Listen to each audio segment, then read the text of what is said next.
Why is your wine at that price? Because it's really good.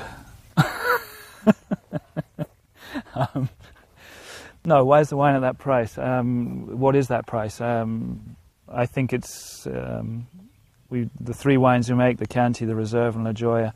They're three wines which are set into the market at a price which I would buy them at, and I think that's the most important thing. I mean, I make the wine that I would like to drink, and I think we set the price at the price that I would if I went into a restaurant or if I went into a wine shop or if I came here.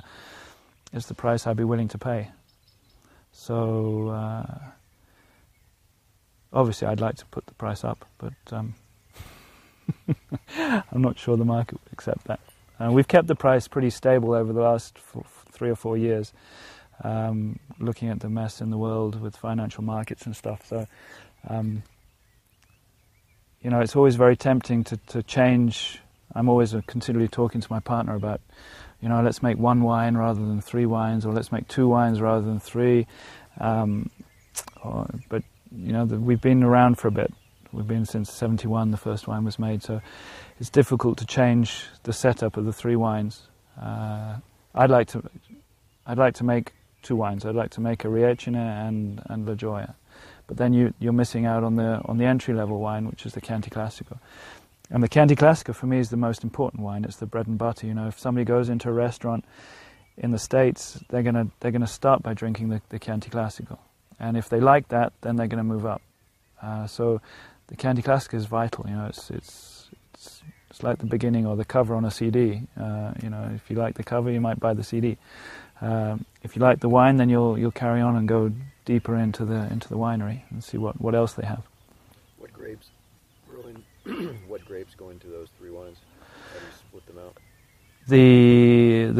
The Chianti and the Reserva are both 100% Sangiovese, but they're 100% Sangiovese in the fact that they're also, the style of the wine is terroir based. You know, we take the grapes, we put them in the cellar, and there's not too much playing around with oak or anything like that. It's trying to express how the soil comes into the cellar. So the wine should taste like that vintage, like the vintage was, but also how the soil, the microclimate, the view, the way you feel when you're in the vineyard. That's the way we want to express in the wine.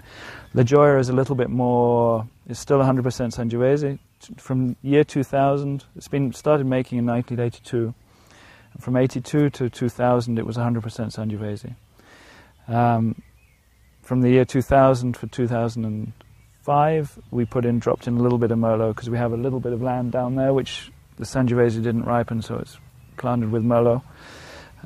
So I had to put it somewhere. And the fact that we've got a tiny amount of wine, the Reserve and La Gioia were quite often very similar, even with the oak influence in the La Gioia. So actually adding a little bit of Merlot into it just lifted it away a bit, just changed the complexity on the nose, made it a little bit more chocolatey, a little bit softer.